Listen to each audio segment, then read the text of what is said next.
예레미야서 39장 1절로 10절까지 같이 교독하겠습니다. 유다의 시드기야 왕의 제9년 10세 달에 바벨론의 느부갓네살 왕과 그의 모든 군대가 와서 예루살렘을 에워싸고 치더니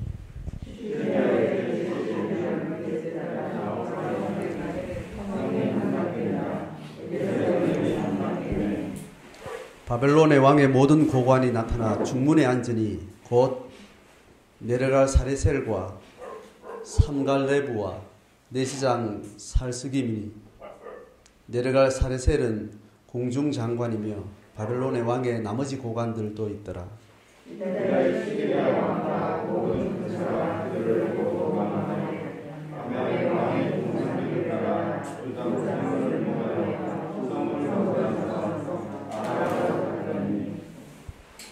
갈대아인의 군대가 그들을 따라 여리고 평원에서 시드기야에게 미쳐 그를 잡아서 데리고 하마 땅 리블라에 있는 바벨론의 느부갓네살 왕에게로 올라가며 왕이 그를 신문하였더라. 바벨론의 왕이 리블라에서 시드기야의 눈을 하셔서 그의 아들들을 쫓고 왕도 유다의 모든 주적을 지켰으며 왕이 또 시드기야의 눈을 빼게 하고 바벨론으로 옮기려고 사슬로 결박하였더라.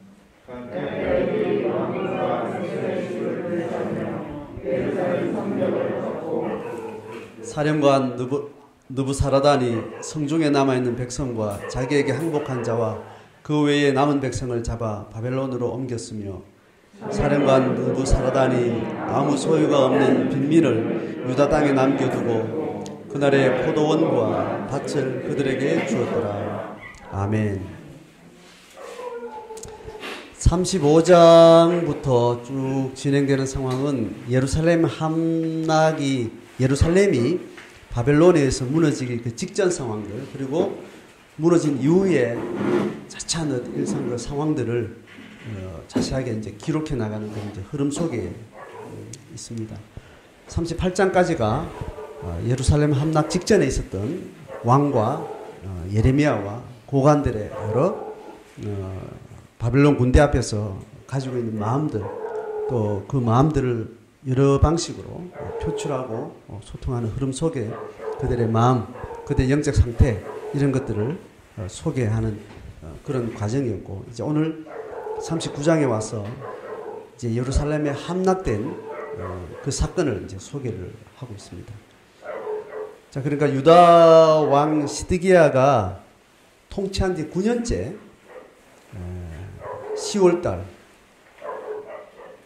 그때 예루살렘이 포위가 됐고, 포위된 이후에 함락되는 그 날을 정확하게 여기서 소개하는데 2절에 11년째 4월 9일 이제 그렇게 이제 잡고 있습니다.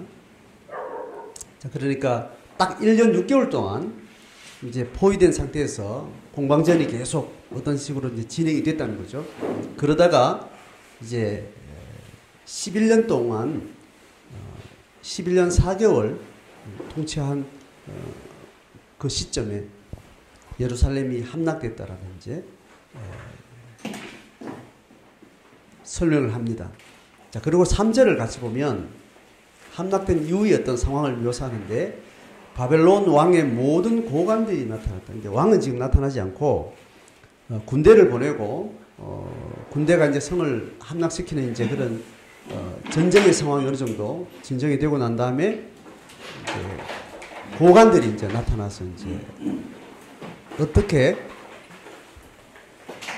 행하는가를 보여준 3절을 보면 바벨론 왕의 모든 고관이 나타나서 중문에 앉았다 이렇게 이야기합니다. 중문은 예루살렘 성의 중문은 말 그대로 표현 그대로 가운데 있는 문이에요. 가운데 있는 이 문은 예루살렘 성에 여러 문들이 있는데 큰 대로를 통과하는 문이 있고, 또 각각 필요에 따라서 문들이 크고 작은 그 용도에 따라서 뭐 이제 문이 많이 있죠. 그래서 큰 문은 큰 마차가 다니고 대로와 연결되어지는 그런 문이 있는가 하면, 여러분 분문이라고 들어봤죠? 분문. 한자어로 그 똥이라는 말이에요. 그러니까 쓰레기처럼 가장 쓰레기 처리를 하면 문 열면 바로 길로 연결되는 게 아니고 그게 높은 산성이기 때문에 산성에 가장 경사가 심한 그래서 그 골짜기 밑으로 쓰레기를 갖다 버리고 똥을 버리고 오물을 버리는 그런 용도로 한 문, 뭐 이런 문까지 다양한 문들이 있는 거죠. 근데 여기서 이야기하는 중문은 지금 예루살렘의 어떤 여러 가지 상황을 이야기하고 있는 열왕기서나 선지서의 어떤 여러 가지 상황을 보면 문에 대한 이야기가 뭐 어떤 사건이 문에서 만났고 문에서 통과했고 뭐 이런 이야기가 나오는 중에 이 중문은 가장 큰 문이라고 보면 되고 그 성의 가장 중앙에 있으면서 그 문 중앙에 있으면서 그 주로 모든 일상적인 일로 인해서 이제 드나드는 문은 일반 백성들의 광장이 되는 겁니다. 자, 그럼 그 광장은 문이 있으면 문 안쪽에는 큰 광장이 이렇게 주로 있어요. 그리고 바깥으로는 그 성을 지키기 위해서 어떤 식으로 군사적 방비를 위해서 어떤 필요한 것들을 놓게 되고 뭐 어떤 장치를 하게 되는 어떤 그런 어떤 용도로 성은 항상 이렇게 형태가 지어지죠.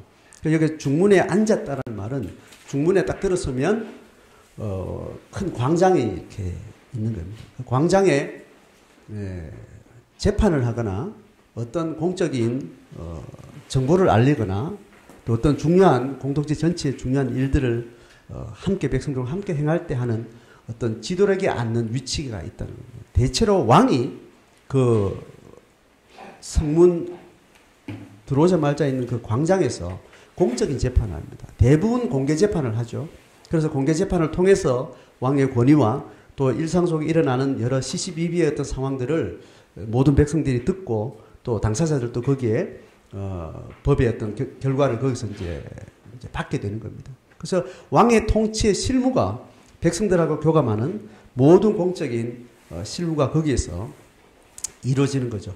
왕궁에서 일어나는 여러 탁상공론의 이야기들보다도 실제로 왕의 위엄, 왕의 통치의 실제, 왕의 존재 의미는 백성들의 삶을 통치하시고 다스리고 영향을 주고받는 이제 그런 역할이기 때문에 왕궁에서 일어나는 중요한 일이 그게 사실 중요한 메인의 업무기도 하지만 사실은 실제로 왕의 실무는 여기서 이루어진다고 이렇게 이해를 하게 되는 겁니다. 지금 이 바벨론 왕의 모든 고관들이 중문에 앉았다는 이 의미는 지금 우리는 여러 이런 스토리 중에 뭐 그럴 수 있겠지. 이제 그렇게 할 수 있지만 지금 예레미야서를 통해서 이것이 기록되어지는 이 상황에 또 이 상황 이후에도 패망한 이스라엘 백성들이 이 사건을 글로 접할 때 중문에 이방인들의 신하들이 그 위에 섰다라는 이 의미는 굉장히 충격적인 사건입니다. 그 상 자체가. 그러니까 지금 이스라엘이 가나안에 입성하고 난 다음에 하나님의 왕권의 위임이 있는 왕적 공동체 교회를 통해서 하나님의 백성들이 하나님의 통치를 받고 하나님의 구별된 백성들의 정체성과 그들의 어떤 자존감 이제 이런 것들이 위임된 왕의 실무가 진행되는 그 중문이라는 그 위치가 가지고 있는 상징적인 영적인 사회적인 그런 의미들이 있다는 거죠. 그런데 그것이 적어도 500년 동안 계속 어떤 풍파가 많았고 여러 가지 사정이 많았지만 이 중문에 앉은 왕의 통치는 한 번도 하나님의 뜻을 등지고 그렇게 계속 실행되어 오던 것이 이제는 성이 망했다는 것은 물리적으로 군사적으로 군사 작전상의 어떤 의미보다는 이런 그 백성의 통치 자체가 그 자리 자체가 이방인들에서 침탈을 당하게 되는 이제 그런 그림을 가져다 주는 겁니다. 그래서 그 중문에 앉은 사람들의 이름을 거론하는 것이 의미가 있는 겁니다. 그 중문에 앉아서 왕을 대신해서 왕의 자리를 박탈하고 그 위에 앉은 바벨론 왕의 고관들 그 이름이 거론되고 있죠. 네르갈 사레셀, 삼갈레부, 살스김 뭐 이렇게 중요한 지금의 장관들의 고관들의 이름을 거론을 하게 되는 겁니다. 자, 그래서 그 네르갈 사레셀은 궁중 장관이며 뭐 이렇게 이제 이야기하고 나머지 고관들도 있더라. 자, 이 표현이 성이 무너지고 중문에 이들이 앉았다는 이 의미는 이스라엘 국가 전체의 존재가 완전히 이제 끝을 맺게 되는 그 현상을 보게 되는 겁니다. 여러분, 우리가 예루살렘 성에 대한 영적인 의미, 이스라엘 백성들이 겪었던 그 역사 속에 예루살렘 성이 주는 영적인 가치, 그 스토리의 무게 중심을 우리가 영적으로 지금 삼경륜 시대에 우리가 예루살렘 성의 의미, 또 그것이 오늘 우리에게 어떻게 유지되어지고, 이경륜 시대 예루살렘 성이라는 것은 견고한 하나님의 통치령을 이야기하고, 그 통치령은 그렇게 이경륜 시대에 이제 이미 지금 다 정리가 됐지만 삼경륜 시대 우리의 10년 가운데 교회 위에 또 기독교 신앙의 역사 속에 하나님의 보이지 않는 예루살렘 성의 그 영적 가치는 여전히 우리 가운데 이어지고, 우리는 물리적인 성이 아니지만 하나님이 우리를 통해서 하나님께서 통치해 가시는 그 영적인 성이 우리 속에는 또한 경험되어지고 있는 그런 의미에서는 지금 몇천 년 전의 이야기지만 또 이경륜 시대의 이미지적인 어떤 그런 상징이지만 예루살렘 성이 무너진 이 지금 역사 흐름을 지금 계속 말씀을 통해서 쭉 따라가는 과정 가운데 우리에게도 굉장히 심리적으로 충격적인 또 정서적인 어떤 의미로 다가와야 됩니다. 다가오고 있는지 모르겠네요. 지난주 설교에는 뭐 포위당했다, 오늘은 무너졌네, 포위당했네, 무너졌네, 뭐 이렇게 강 건너 불구경하듯이 그렇게 우리에게 와닿는지는 모르겠지만, 여러분, 우리가 대하 드라마를 볼 때 그 대하 드라마의 스토리가 대충은 알지만 오늘 끝난 대하 드라마의 어떤 장면이 다음 주는 어떻게 될까 막 그런 긴장 뭐 이런 게 있죠, 그죠? 대조영을 여러분 쭉 흐름을 볼 때 내가 10년 전에 중고등부 사회 갈 때 한마로 있죠, 한마로. 한마로를 알죠, 그죠? 그러니까 이제 고등학교 때인데 이제 예배 마치고 이제 친구들끼리 이제 막 후배들하고 하면서 막 이야기하는, 나는 옆에서 뭐 지나가듯이 들었는데 한마로가 하는 말을 내가 뚜렷하게 기억해요. 이름은 제가 기억 안 납니다. 그 스토리 중에 그 어떤 장군이 이렇게 대조영하고 이렇게 서로 쌍벽이 되는 어떤 그 인물이 이렇게 화살이 눈에 찔렸어요. 그 스토리 여러분 기억나는 사람은 알지 모르겠는데, 근데 그 사람이 애꾸눈이 됩니다. 기억나는지 모르겠는데, 대조영하고 같은 계속 극 중에서, 이제 서로 다투고 있는, 서로 이제 적이죠. 같은, 그 나라 안에 있지만, 이제 다른 신하인데, 같은 장군인데, 이제 그 사람이 어쨌든 여러 가지 상황에서 눈에 이제 찔리는 그 장면이 아마 지난주 있었던가 봐요. 그래서 한마로 뭐라는 게 아니라, 그날 주일 저녁에, 야, 오늘 저녁 같이 대조영 봐야 된다, 이렇게 이야기하면서 그 사람이 그 화살 맞았는데 오늘 어찌 됐는지 진짜 봐야 돼, 아주 진지하게 이야기를 하더라고요. 나도 그 장면을 그 전에 봤었거든요. 제가 지금 그 이야기를 하는 이유는 지금 예루살렘 성이 오늘 함락됐다는 이 의미를 지금 여러분, 이게 제가 오늘 갑자기 예레미야 39장 봅시다 한 게 아니잖아요. 계속 지금 이게 1년 이상 지금 예레미야서를 통해서 지금 쭉 메시지의 어떤 시즌이 끝나고 나서 역사 스토리가 진행되는 지금 35장부터 살벌한 상황들을 지금 긴박하게 지금 제가 이렇게 사실적으로 듣고 영적 의미로 듣고 그걸 또 우리한테 해석되는 영적 의미를 계속 이렇게 교감하고 있는 상황이라면, 이 예루살렘 성이 무너지는 이 사건을 다루는 오늘의 설교에 여러분 기대감과 또 어떤 정서적인 어떤 흐름이 있을 거란 말이죠. 있어야 된다라고 이야기를 하는 겁니다. 그게 아니라면 그 예루살렘 성이 지금 이제 에워싸고 있는데 예레미야는 또 핍박당하고 또 잠시 포위가 풀어진 상태에서 또 시드기야는 이게 진짜 무너질 건지 하나님 뜻이든지 막 긴박한 이 스토리 가운데 우리도 그거에 대해 결과 알긴 하지만 그 긴박한 상황, 이 마음들이 어떤 식으로 표현되어지고 그게 또 우리한테 어떻게 다가오는지, 이게 긴장의 텐션을 가지고 있다면 오늘 우리한테 예루살렘 성이 무너졌다는 사건은 우리에게 어떤 영적인 의미로 또 우리의 생애의 어떤 그 의미하는 바들을 우리가 또 이렇게 무게 있게 들을 수 있는 거죠. 자, 그 의미는 좀 다시 전체를 정리하고 나서 이제 이야기를 좀 하면 좋겠습니다. 자, 그렇게 해서 예루살렘 성이 무너지고 그 성이 가지고 있었던 영적인 위험, 사회적인, 국가적인 어떤 그 가치가 완전히 그렇게 이제 침탈을 당한 그 상황이 이제 설명이 되고, 그 이후에 4절 보면 이제 이 멸망한 상황 가운데 그의 군대와 함께 왕이 무슨 짓을 하는지 설명해요. 4절에 보면 유다 시드기야 왕과 모든 군사가 그들을 보고 도망하되, 결국 이제 그 군대가 쳐들어오고 또 이제 이런 상황들 보고 어디 숨었겠죠. 숨어 있다가 끝까지 항전을 하거나 목숨은 내가 끝을 낼지언정 거기서 왕의 위엄과 그 이방인에 대한 자기들의 정체성을 밝히 드러내고 명예롭게 죽을지 어떤 식으로 반응할지는 이제 여러 가지 이제 상황이 있겠죠. 그런데 왕이 하는 이제 행위가 어떤가 하면 도망을 했더라. 그러니까 이제 왕이 자기가 있었던 왕좌의 자기 권위와 자기 위임의 가치와 그 사회적으로 자기는 왕으로 있지만 그것이 영적으로 가져간 그 의미라는 것이 그 마음 가운데 세계관적으로 잘 정리가 됐다면 그 이방인들이 그 중문에 앉게 된 상황까지 밀려오게 상황과 그 현실에 대해서 그가 반응하는 그 태도를 봐서 그 사람이 이 가치를 어떻게 통찰하고 있고 어떻게 그것을 자기 삶의 문제로 받아들이고 있는지가 보여지는데, 가장 하수, 가장 비참한, 가장 수치스러운 방식의 태도를 보여주는 거죠. 도망을 했다. 밤에 왕의 동산길을 따라 두담 셋문을 통해서 성읍을 벗어나서 아바라로 도망갔다. 지금 에스겔서에 보면 이거보다 더 훨씬 정말 치졸하고 쫀쫀하고 정말 수치스러운 그런 행태가 조금 더 묘사가 돼요. 하여튼 그런 방식으로 어떤 도망을 갔는데 5절에 갈대아인의 군대가 그들을 따라 여리고 평원에서 시드기야를 잡았어요.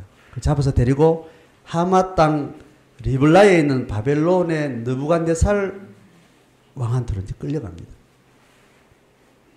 그래서 왕이 직접 이제 그를 심문하게 되는 상황입니다. 거기서 어떤 사건이 일어나는가 하면 6절에 리블라에서 시드기야 눈앞에서 그 아들들도 다 잡아와가지고 거기서 다 처형을 하게 됩니다. 상당히 비참한 그런 이제 장면들을 묘사하고 있죠. 또 바벨론 왕이 유다의 모든 귀족들을 다 죽이게 됩니다. 그러니까 그동안 계속 반복했던 항복하지 않으면 어떻게 될 것이라는 것이 그대로. 그러니까 왕이 보기에는 이 왕도 그렇고 이 고관들도 그렇고 끝까지 반바벨론 입장에서 항전을 하고 끝까지 전쟁을 극단으로 가도록 그렇게 치우쳐 왔던 것에 대해서 분노가 있겠죠, 그죠? 그리고 그 상황 가운데는 미리 항복을 했으면 전쟁으로 인해서 생기는 모든 죽음도 피할 수 있을 거고 그 군대의 손실도 막았을 거고 또 그 백성들에게 또 여유롭게 긍휼하게 그 이스라엘 백성들에 대해서 유다 백성들에게 또 그렇게 대했을 텐데 이제 이런 이제 극단의 모습을 이제 보게 됩니다. 7절에 보면 왕이 또 시드기야의 눈을 빼게 하고 눈이 뽑혔어요. 그 바벨론으로 이제 끌고 가려고 본토로 이제 끌고 가려고 이제 사슬로 결박된 이제 그 모습을 이제 설명합니다. 남은 백성들에 대해서 성에 대해서 어떻게 처리하는지를 8절부터 이야기하는데 갈대아인들이 왕궁과 백성의 집을 다 불사르고 예루살렘 성벽을 헐고 이제 성이 가지고 있는 모든 어떤 용도 자체를 완전히 다 이제 폐기시키는. 그 다음에 백성들을 어떻게 하는가 하면 9절에 보면 사령관 느부사라단이 성중에 남아있는 백성과 자기에게 항복한 자와 그 외에 남은 백성을 잡았어. 그러니까 성중에 남아있는 백성이라는 것은 적어도 도성에 사는 사람들하고 도성 밖에 사는 사람들하고 삶의 수준이나 또 어떤 사회적인 위치나 또 누리고 있는 어떤 지위들이 다 다른 거예요. 그냥 일반 백성이라 하더라도 성중에 주거지를 가지고 있는가 하고 성 밖에 가지고 있는가 굉장히 질적인 사회적인 게 격이 있습니다. 고대는 더더욱 그렇고. 그래서 성 밖에 사는 사람들은 미천한 자들이에요. 그리고 직업 자체가 거의 광야 생활하듯이 목축을 하는 사람들, 또 가장 험악한 일을 하는 사람들이 그렇게 거의 뭐 너무너무 고대이기 때문에 짐승처럼 산다고 해도 과언이 안 될 정도로 그런 삶의 수준이 다른 겁니다. 그러니까 성 안에 사는 사람들, 지식층이고 사회적인 어떤 사회계층들을 다 잡아서 이제 포로로 잡아가는 거죠. 자, 그리고 10절에 소유가 없는 빈민들, 그 빈민들만 유다 땅에 남겨놓는다 한들 그든 지식, 또 의식 자체가, 또 어떤 기능 자체가 그걸 다시 복구하고 사회 조직을 이루고 또 어떤 영적인 또 정신적인 가치를 가지고 어떤 자기들의 어떤 결집하는 그런 삶을 살 수 있는 그런 에너지 자체가 없는 그런 빈민들, 그냥 먹고 그냥 죽지 않고 살기만 하면 그냥 어느 정도 사는 것에 대해 만족하는 그런 수준의 사람들, 그런 사람들만, 노예계층, 그 수준에 있는 사람들만 남겨둔 겁니다. 그래서 그 포도원과 밭을 그 상위계층들이 누렸던 그 고급 문명을 이루었던 성이 유지되는 모든 재물들이 기반이 되었던 농토들을 다 그 사람들한테 주고 그냥 먹고 연명하고 살 수 있도록만 그렇게 해주고 다 끌고 간 겁니다. 그러니까 지금 하나님의 역사 속에 이루어갔던 하나님의 영적인 하나님의 구원의 역사를 만들어가는 그 가치의 주인공으로 부름받았던 그 백성들 전체, 또 그들이 토대했던 그런 삶의 모든 터전 자체가 완전히 광야에 버림받은 어떤 그런 땅처럼 그렇게 이제 되어버린 이제 상황이죠. 오늘 한 두 가지 정도 우리가 함께 좀 나눠봤으면 좋겠습니다. 예루살렘이 함락된다는 이 사건은 적어도 일반인적 영역에서 신앙을 가진 사람들이 우리가 살던 삶이 결국은 영원히 무너지지 않을 것 같고 영원히 붙들어야 될 것 같은 어떤 삶의 가치나 어떤 의미가 어느 날 이렇게 허망하게 끝이 난다는 거예요. 그게 어떤 형태가 됐든, 예를 들면 우리의 육신의 삶이 이런 형태를 가지고 있죠. 우리의 삶이 결국은 사람은 100년 이하에서 결국은 죽는다라는 기본적인 정보를 알고 있는 것과 상관없이 그런 사실을 우리가 알고 인정하고 그렇지라고 알고 있는 그것과 상관없이 우리의 주된 인격적인 마음의 자세나 세계관 자체가 나는 죽음이 없을 것 같은, 죽음 이후의 사태는 전혀 고려하지 않는 세계관을 딱 닫아놓고 내 삶을 경영하고 삶을 묵상하고 삶의 사건들, 사태들을 그렇게 맞이해 나가는 그런 자세가 있는 거죠. 죽어도 이스라엘 백성들은, 유다 백성들은 예루살렘 성이 무너진다, 예루살렘 성이 이방인들에게 짓밟힌다, 하나님의 성전이 어떤 방식으로든지 이 땅에서 없어진다, 상상할 수 없는 일이죠.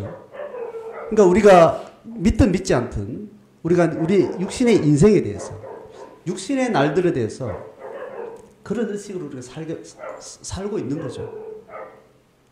의식이든 무의식이든 우리가 인생에 대해서 고려할 때, 모든 사건을 고려할 때 어떤 상황을 보거나 그 마음 상태를 보면 죽음 이후의 어떤 사태에 대해서는 질문이면 질문대로, 확신이면 확신대로 그것을 고려한 상태에서 내 삶을 관점하는 거하고, 그게 가려진 상태에서 관점하는 거하고 우리가 어떤 상태인가 잘 점검해보지 않으면 다릅니다, 매번. 마음의 태도가 죽음 이후의 상황에 대해서 적어도 내가 열어놓고 그것을 고려하면서 내가 지금 자식 문제를 보고 있다든가, 내 건강의 문제를 보고 있다든가, 내 미래의 어려운 상황에 대한 문제를 보고 있다든가, 그거는 어떤 관점으로 보고 있는가를 잘 3D로 조금만 관찰하면, 아, 이분이 지금 기본적인 이 세계관의 정보를 가지고 있지만 이 사건을 볼 때 그 시야는 죽음이 배제된 상태예요. 죽음이라는 게 전혀 고려하면 그 세상은 없는 것처럼 놓고 이 사태를 지금 보고 있구나라는 것이 이렇게 보여집니다. 보려고 하면 그 보여진다는 거죠. 그럼 그런 삶을 살다가 실제로는 어느 날 죽음이 닥쳐오게 되는 거죠. 예루살렘 성도 무너질 때가 온다는 거죠. 그 앞에 우리는 자기 자신이 내가 가지고 있는 삶의 의식 가운데 영원히 무너지지 않을 것 같은 예루살렘 성을 내가 어디에 두고 있는가, 내 삶에 두고 있는가, 내 건강의 문제에 두고 있는가, 내 행복의 문제에 두고 있는가? 내 자아 성취의 문제 가운데 두고 있는가? 자식을 생각하는 어떤 생각 속에 그런 것이 있는가를 우리는 돌아볼 필요가 있는 겁니다. 오늘 이 사건을 통해서 어김없이 오는구나. 뭐 이 사건 이미지로 갖지 않아도 사람은 언젠간 죽지. 뭐 주변에 가까운 사람이 죽는다. 늘 그거에 대해서 새롭게 그렇구나. 좀 더 가까이 현실적으로 정말 살아있는 현장성 있게 죽음이라는 것이 나에게도 다르지 않구나라는 걸 다가왔지만 또 일상 속에 들어가면 또 이 의식은 또 무의식 속으로 배제된 상태에서 또 죽음은 없는 것처럼 살아가는 의식과 세계관과 삶의 태도들이 우리 속에 있게 되는 거죠. 우리가 지금 다시 돌아보기에는 그 정보를 동의하느냐 이를 떠나서 그걸 지금 따지는 게 아닙니다. 여러분 죽음 이후에는 영원한 세상이 있다고 믿습니까? 난 믿습니다. 알겠습니다. 인정해요. 동의해요. 그 정보를 이야기할 때는 내 세계관에 그것을 열어놓고 있는 것 같지만 이 부분을 이야기하는 게 아니에요.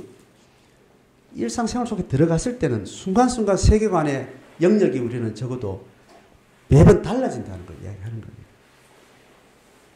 달라진 상태에서 그 죽음의 세계, 죽음이 약속한 하나님이 내게 약속하신 것, 그것을 내가 믿고 있는 그것이 배제된 상태에서 어떤 사건을 본다니까요. 어떤 사태를 예상한다니까요. 그럴 때마다 성경은 우리에게 가르치는 건 네가 눈 멀어 있다. 잠자고 있다. 이런 방식으로 표현을 하는 거죠. 새해를 맞이하면서 내가 계획하고 있는 많은 여러 가지 생각들을 한번 생각을 해보세요. 생각을 해보는데 그 사건을 생각할 때 여러 가지 고려를 할 거 아니에요. 이런 의미 있는 기대가 될 만한 어떤 예상도 할 거고 또 기대하지 않았지만 그게 잘못됐을 때 부정적인 상황을 갔을 때는 그 예상도 하면서 어떤 사건과 계획들을 여러 가지로 생각을 하고 계획을 하고 조명을 할 텐데 그때 여러분 이 질문을 가지고 그 사태를 내 의식을 이렇게 비춰보는 게 필요합니다. 네가 이걸 주목하고 있는 동안 너는 나그네라는 사실을 고려하고 지금 이걸 보고 있느냐?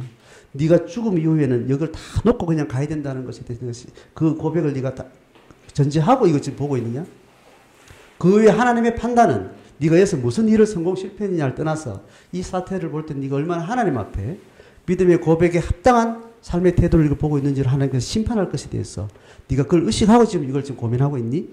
이 질문을 우리는 해야 되는 거겠죠. 이걸 매번 비추지 않으면 매번 사건마다 이렇게 달라집니다. 쉽게 말하면 하나님이 나를 지금 보고 계시다는 의식하고 어떤 사건을 고민하는 것하고 그건 그냥 제쳐놓고 어떤 사태에 집중하는 거하고 그걸 깨닫고 이해하고 대하는 태도가 달라지겠죠. 저는 개인적으로는 상계동에 교회 예배 처소를 두고 교회 비전이나 또 교회 어떤 목회적인 것을 고민할 때하고 실제로 여기 와서 이제 더 이상 내가 갈 때는 목사가 갈 때는 교회가 집하고 교회밖에 없는데 교회가 지금 우금리에 여기에 있는 상태에서 내가 매번 여기서 출근을 하고 여기서 고민을 하고 여기서 예배를 하고 이 공간적인 이동이 있는 상태에서 내 신앙을 생각하고 교회의 미래를 생각하고 비전을 생각하고 소명을 생각할 때하고 굉장히 관점과 통찰의 이렇게 깊이가 다른 걸 저는 이렇게 느끼게 됩니다. 상계동 있을 때는 여기가 없었던 것도 아니잖아요. 이걸 부정한 것도 아니고 질문하고 있는 것도 아니고 긍정하고 확신하고 있는 상태에서도 상계동에 몸을 두고 있는 동안 거기에서 출근하고 거기서 예배하는 그 구조 안에서 내가 이 교회를 생각하는 거하고 이렇게 차이가 날 수 있구나라는 저 개인 경험을 하게 됩니다. 우리가 하나님 앞에 깊은 골방을 옆에 두고 항상 하나님 앞에 경건의 시간들을 가지고 묵상을 하면서 단지 큐티를 하고 성경을 읽고 읽는다는 그 수준 말고 이 세계관 전체를 내 지금 발딛고 고민하고 지금 현실을 살아가는 모든 삶의 문제들을 하나님의 말씀과 신앙 고백에 기반해서 계속 조명의 지혜를 구하면서 그 하나님의 마음으로 다시 돌아보는 이 경건의 실제를 내 일상생활 속에 두 채로 매일매일 일주일에 한 번씩 내 삶을 그렇게 깊은 묵상으로 통찰하는 그 삶을 가지고 있으면서 그 삶을 겪어나가는 거하고 이거는 언제든지 또 할 수 있지만 또 뭐 언제든 미룰 수 있고 있기도 하고 없기도 하는 이런 식으로 그냥 급하면 급한 대로 급한 데 쫓겨가고 이런 삶의 구조에서 예배도 드리고 신앙 고백도 드리고 마음 한켠에 두고 있고 그런 상태에서 사건과 상황을 마주하는 그 마음의 힘하고는 차원이 다른 게 있다는 걸 이야기하는 거예요. 그래서 어느 날 우리는 어떤 사건 앞에서는 중문에 앉은 자가 주님이 아닌 어떤 전문가가 거 서 있고 내가 거기 중문에 내가 앉아 있고 하나님이 말씀에 약속한 바에 의해서 중문에 앉아서 내 삶을 통치해주고 설명해주고 CCTV를 가려주고 볼 걸 보게 하고 확신을 주게 하고 그렇게 하나님이 중문에 앉아서 그 광장 앞에서 늘 나는 내 삶의 현실들을 늘 살아내야 될 텐데 그 중문에 어느 날 성이 무너지고 이상한 전문가가 앉아있고 이상한 세상의 어떤 이념이 앉아있고 어떤 세상적 욕망이 거기 앉아있고 그걸 내가 의식하지 못한 채 그 광장에서 내가 하나님의 통치를 받는 광장에 있는 것 같은데 사실은 그 앉아있는 자가 하나님이 아닌 상태에 내가 삶을 나도 모르게 살아가고 있는 그런 모습들이 우리 속에 있는 거죠.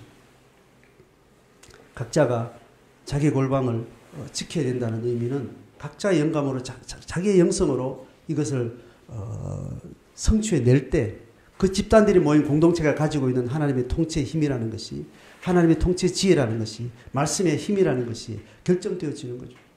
우리가 많이 모였다고 해서 우리 멤버십이 많다고 해서 어떤 힘을 크게 할 수 있고 뭐 많이 할 수 있는 그것과는 다른 어떤 비례가 있는 것 같습니다. 그러니까 우리가 예루살렘 성이 함락될 수 있다는 것이 됐어요. 우리가 견고하다고 믿는 이 믿음의 고백이 어떤 사건과 사태 앞에서 언제든지 무너진 상태에서 우리가 그 길을 또 그 사태를 걸어갈 수 있다는 것에 대해서 우리는 깨어있는 것이 필요하고 이 성이 무너지지 않기를 그 중문에 항상 그리스도께서 하나님이 통치하시는 그 삶의 태도로 내가 살아갈 수 있기를 늘 깨어있는 것이 필요하다는 거예요. 그 다음에 두 번째 왕이 도망갔다는 이 사실.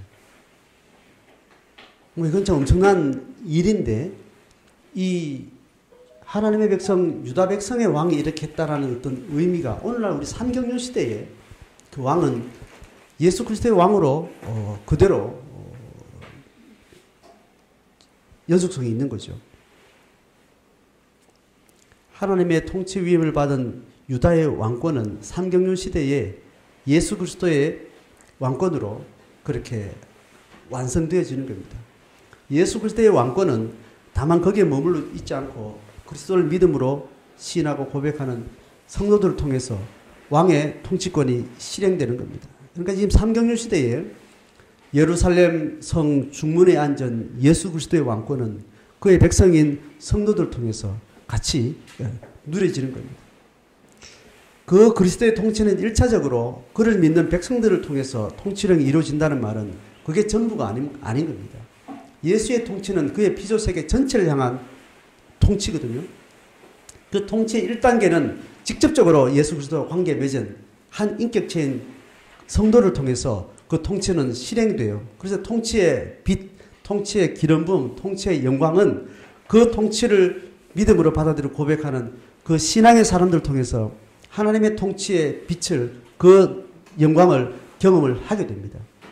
그리고 그 직접적인 예수 통치께 나온 그 인격체가 아닌 자들, 쉽게 말하면 예수 믿지 않는 사람들, 예수의 왕권이 뭔지도 의미도 모르고 그것을 받아들일 어떤 의사도 아직 안 돼 있고 경험하지도 않은 자들을 향해서 또 그리스도는 여전히 통치의 역사를 만들어 가는데 그것이 두 번째 차원을 통해서 그 통치를 누리는 그의 백성들을 통해서 통치해 가는 겁니다. 그래서 하나님의 은혜를 받은 자들의 통치의 영광은 우리가 찬양으로 하나님 앞에 반영하지만 아직 그 통치의 실제 가운데 들어오지 않는 자들의 통치는 전 단계의 통치가 있는데 먼저 받은 자들의 그 놀라운 영광과 함께 그 영광이 배제된 그 하나님의 피조세계를 보면서 애통하는 마음을 가진 자들을 통해서 하나님은 중보의 사역을 하게 하십니다. 이게 우리 백성에게 교회에게 위임된 하나님의 백성에게 위임된 왕권이에요. 다시 한번 설명할게요. 삼경륜 시대의 그리스도의 왕권은 두 단계로 실행된다고 했습니다. 첫 단계는 예수 십자가의 사랑을 직접적으로 은혜로 체험한 자들이 그 인생의 모든 가치 정권을 주께 드리고 하나님으로부터 오는 빛과 영광과 은혜와 그 풍성함을 누리는 것으로 통치가 먼저 실행이 돼요. 거기가 전부가 아니라는 겁니다. 하나님의 통치는 피조세계 전체를 끝까지 완성해가는 그 과정 가운데 있는데 이 먼저 받은 은혜의 사람들은 그 은혜의 누림을 하나님의 시간과 공간이 확장되는 그 시기에 과정에 우리는 중보자로서를 부름을 받는 겁니다.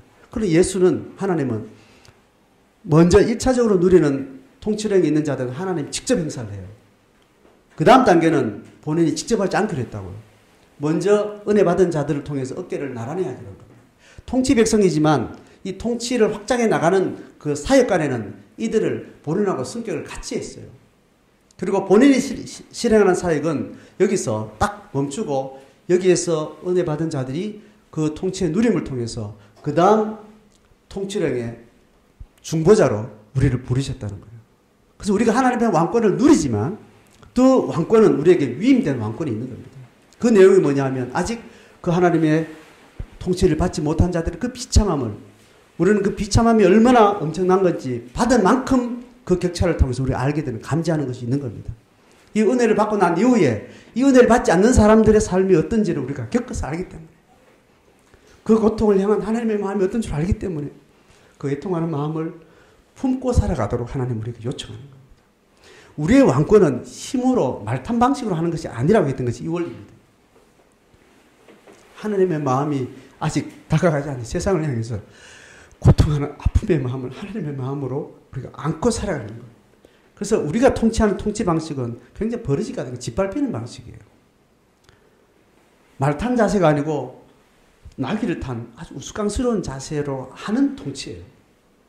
아픔을 가지는 거예요. 애통하는 마음을 가진 자들이 복이 있다라는 것이 제자들을 향해서 하나님이 가르치는 그 말의 의미이기 때문에 그래서 우리가 이 시드기야처럼 지 먹고 살 지 목숨만을 위해서 빌빌거리고 쫓아다니고 도망다니고 겁먹고 다니는 이 비참한 형태가 뭐냐 하면 하나님의 영광을 맛보아 알매도 불구하고 그 하나님의 중보의 사역에 왕권의 실행자로 유통자로 우리를 불렀음에도 불구하고 그 삶이 우리 눈에 들어오지 않고 내 먹고 사는 것, 내 안위, 자기 중심적인 세상에 자기 필요에 초점이 있어서 다른 사람의 아픔에 마음 둘 수 없을 정도로 자기 모든 에너지를 자기한테만 두고 사는 사람들의 그 몰골이 바로 이 시드기야 같은 아주 비참한 그런 형태일 수 있다는 겁니다.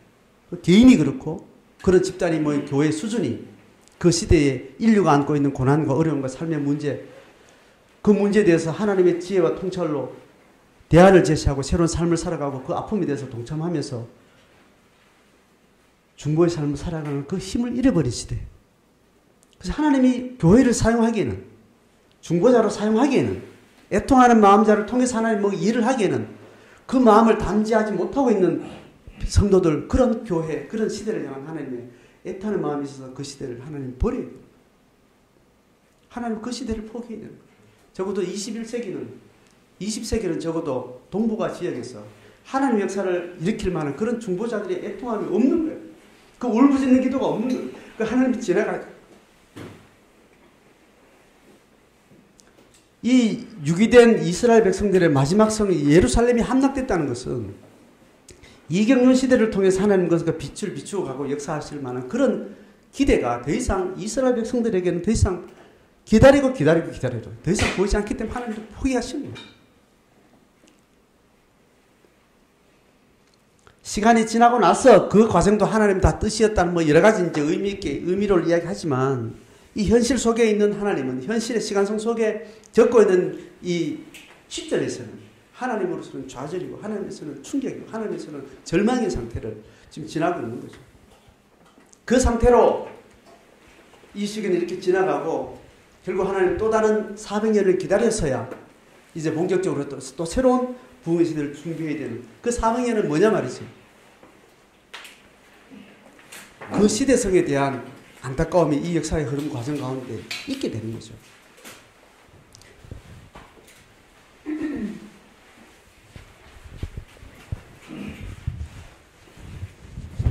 시드기야는 예수의 형상을 통해서 드러나지 않고요. 시드기야가 이렇게 망해도 시드기야를 위임한 하나님의 영광과 그의 권위는 어떤 방식으로도 손상되지 않았고 오늘 시드기야의 모습은 오늘 그리스도의 왕권의 누림을 받은 자가 자격의 위임을 받은 자가 그 받을 만한 세계관을 품지 못하고 심정을 품지 못하고 그 태도를 준비하지 못했기 때문에 계속해서 바벨론 왕에게서 위임을 받았으면 적어도 내가 나 이 왕을 하겠소 이렇게 했으면 적어도 바벨론 왕이 세워준 그 왕권에 적어도 정직해야 되지 않냐고. 지금 시드기야를 다시 재조명합니다. 시드기야가 백성들이 원든 원치 않든 바벨론 왕에 의해서 위임이 됐단 말이에요. 그러면 적어도 자기의 존재는 바벨론 왕의 힘에 의해서 세워졌단 말이죠. 그러면 적어도 그 힘을 충분히 고려한 상태에서 이 정치를 봐야 되고 그 이스라엘의 정치 상황 가운데 분명한 자기 정치가 거기 있다는 걸 지켜내야 되는 거예요.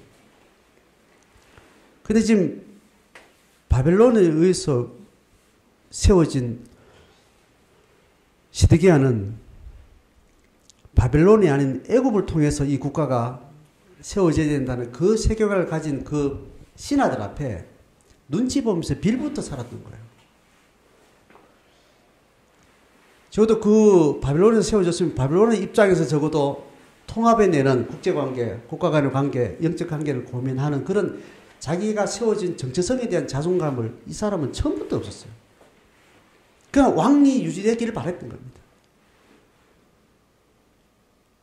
그러니까 반바벨론의 의식을 가진 사람들이 자기의 정체성을 계속해서 의심할 것 아니에요. 무시할 것 아니에요. 그러면 자기의 정체성을 세워가지고 그들한테 정당하게 내 할 말을 하고 너희들 인정하지 않으면 나는 물러가겠노라. 바벨론을 통해서 나를 세우신 일을 통해서 하나님의 뜻을 우리가 찾아가야 된다면 니하고 내하고 정말 맞짱을 뜨자. 네 말이 하나님 말이면 친바벨론이 맞는지 친애굽이 지금 하나님 우리가 요구하는 뜻인지 니도 내하고 하나님께 한번 해보고 네가 지든지 내가 지든지 끝을 보자. 이렇게 자기가 세워진 적어도 정체성의 기반에 대해서 정직하게 태도를 취하지 않았던 거예요. 계속해서 바벨론에서 세워져서 지금 그분은 지금 바벨론의 지금 힘에 지금 기울어져 있는 상태에서 여전히 애굽을 계속 못 버리는 그들의 기세에 눌려가지고 눈치 보면서 왕의 자존심도 왕의 역할도 왕의 직임도 잃어버린 채 그 자리를 급급하면서 그 시간을 11년을 보냈으니 바벨론 왕 앞에서 이렇게 도망자 노릇을 할 수밖에 없는 거예요. 우리가 다시 하나님의 일을 새롭게 일으킨다는 것은 교회가 어떻게 가야 되겠다, 한국교회가 이래야 되겠다, 개신교가 이래야 되겠다 이런 대의를 이야기해서는 안 됩니다. 하나님의 역사는 어디에서 일어나는가 하면 고백하는 자와 그 다이다이를 통해서 죽든지 살든지 거기서 승부가 나요. 한국교회를 걱정할 때가 아니고 섬기는 교회 공동체를 걱정할 때가 아니고 내가 하나님 앞에 갱신되면 갱신의 출발은 거기서 되는 겁니다. 여기서 갱신되지 않으면 섬기는 교회 누군가는 갱신될지 몰라도 나는 갱신에서 배제가 되는 겁니다. 내가 하나님 앞에 어떻게 서야 되는 것은 내가 섬기는 교회 성도됨이 어디를 기반하고 내가 서 있는 건데 아직 그리스도를 만나기 위해서 내게 와 있는가 만난 확신자로서 와 있는가 그 정체성에서 하나님 앞에 정직하게 자기가 정직한 걸음으로 그 앞에 서 있어요. 그 자기가 하나님 앞에 견고하게 세워질 때 나를 통해서 확신되어진 하나님 내한테 설 때 또 다른 지체가 그럴 가능성이 있고 그런 가능성이 있는 사람들 통해서 그것이 함께 연합될 때 그리스도의 몸이 회복되고 그리스도의 통치력이 그를 통해서 교회 공동체를 통해서 어떤 일을 하게 되는 거예요.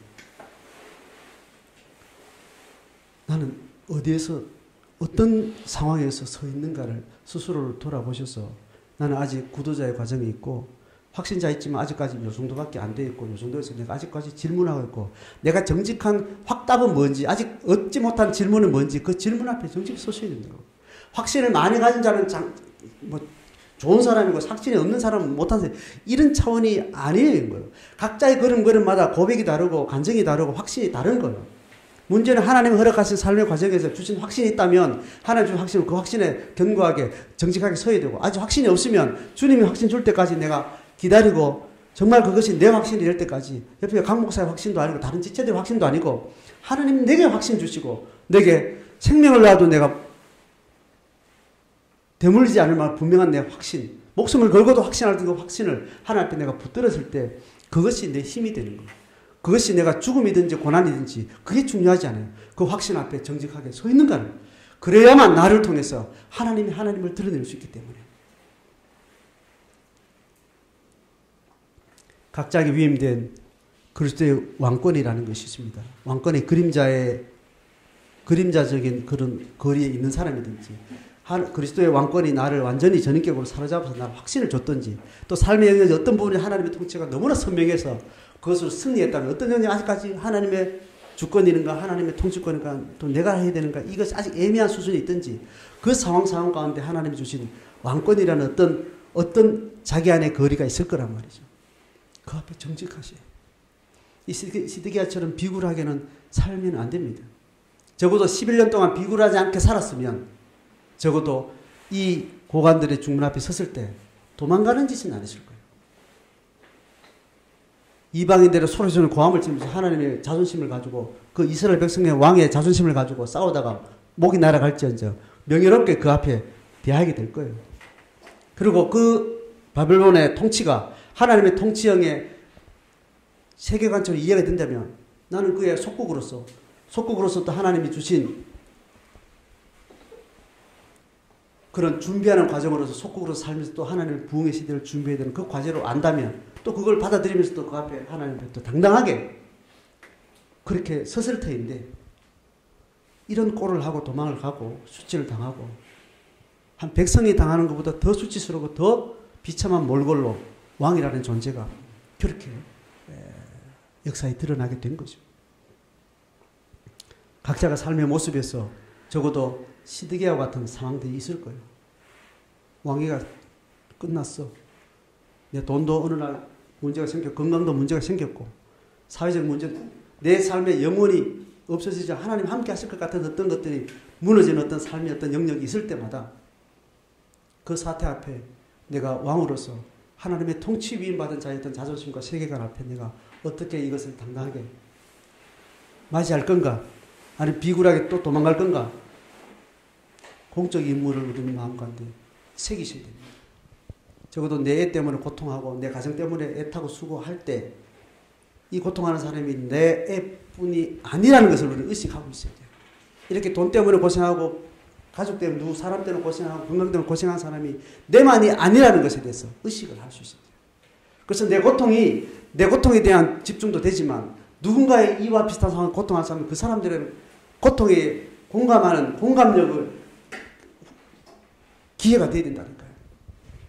그래서 자식 때문에 진짜 고생한 사람은 적어도 남의 자식은 짓밟을지언정 나는 내 자식 고생시키면 안 된다, 이런 아주 악한 이방인보다 더 사악한 방식으로 계속해서 욕망과 욕구가 구축되는 사람이 있는가 하면, 내 자식 때문에 고생을 한 사람이요, 그렇지 내만이 아니면 딴 집에 땅 가서 그들의 고통이 이렇구나, 그들의 아픔을 감지할 수 있는 감수성으로 키워지지 않고 절대적으로 다른 사람을 어떻게 하든지 나는 살아남아야 되는, 이런 아주 악독한, 아주 강박한 상태로 그 경험들을 자기 안에 채워가는 그 경험들이 있다는 거예요.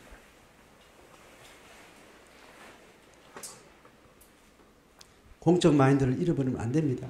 사적인 사건의 고통 앞에 그 고통은 하나님이 공적인 임무를 수행하기 위한 훈련과 감수성과 연단의 과정으로 그것을 자기 안에 축적할 수 있어야 됩니다. 내 가정만 괜찮으면 돼, 나만 괜찮으면 돼, 우리 교회만 괜찮으면 돼, 이런 단절된 자기중심적인 그 세계관을 가지고 우리가 삶을 살아가는 과정은 결국은 사태가 벌어졌을 때 이 꼴을 가는 겁니다. 자기 밥그릇을 위해서 꽁무니를 빼는 그런 수치스러운 일을 하고 있는 거죠. 한국 교회가 그렇고 대다수의 하나님 백성들이 믿는다는 사람들이 그런 행태를 하고 있어요. 오늘 예루살렘 성의 폐망과 왕권의 위임을 받은 시드기야 태도를 보면서 오늘 이 시대에, 삼경유 시대에 어떻게 이것이 재생되고 있는지 또 반복되고 있는지를 통찰하면서, 이것이 몇천 년 전의 어떤 사건이 아니라 오늘 우리의 사건으로, 우리 시대에 하나님이 비추시는 지혜로 그렇게 받으면서 또 각자 주어진 삶의 우리 시대의 고민들과 사건을 하나님께서 우리를 통해서 일하시는 그런 기회를 삼고 승리할 수 있기를 주의 이름으로 축복합니다. 아멘.